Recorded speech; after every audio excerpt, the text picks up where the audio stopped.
What is up guys, Justendo here, and for the past few months I've been using iOS 14's beta. Now usually I do not recommend downloading a beta onto your daily driver like I did on my iPhone 11 Pro, but the new features are very tempting, and so I want to share with you guys my favorite new features coming out in iOS 14, which will be releasing sometime next month this year.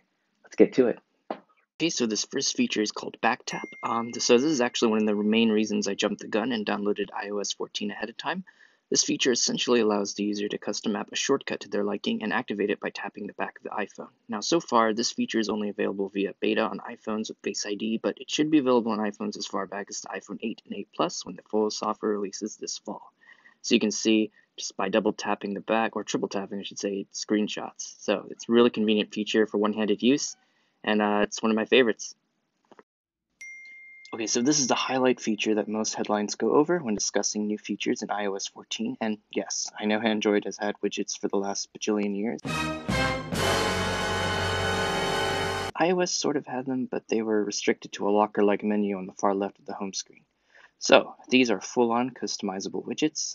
Although the customization is somewhat limited, you are only given the size option that Apple gives you, and you still can't place the widgets and apps exactly anywhere on the screen, and the apps and widgets will snap into place from top to bottom. Other than that, widgets are a welcome addition, and it's long overdue. It's puzzling that iPadOS isn't getting the same treatment with widgets, as they're limited to the locker menu. But other than that, it's a pretty welcome addition. Another cool thing that's finally here is the ability to get rid of pages, so no more cluttered pages of apps just over and over. We can actually delete and add apps and app pages, so that's also long overdue, and it's very welcome. So the next new feature is called Mirror Selfie. So I was never a fan of how my selfies turned out on the iPhone's default camera, as it would always mirror the image of the selfie taken instead of just using what's shown on the viewfinder. If you're like me and you find this unsettling, there is a new option to turn it off in the settings. You just go over to the camera option, and then it'll have a new option for the mirror front camera. So now the next time you take the selfie, it'll show the picture of exactly what was on the viewfinder. So if you don't want others knowing just how ugly you really are on social media, this is the perfect option. This is another feature that Android users have enjoyed for a long time, and that something is in the form of the app library. It's similar to Android's app drawer, as it has a central hub for all your applications. You can search for any of your apps that you have downloaded and scrub through them alphabetically. This also allows you to download apps directly to the app library instead of your home screen. So combine this with the removal of the app pages, and this allows for a much more organized and decluttered home screen.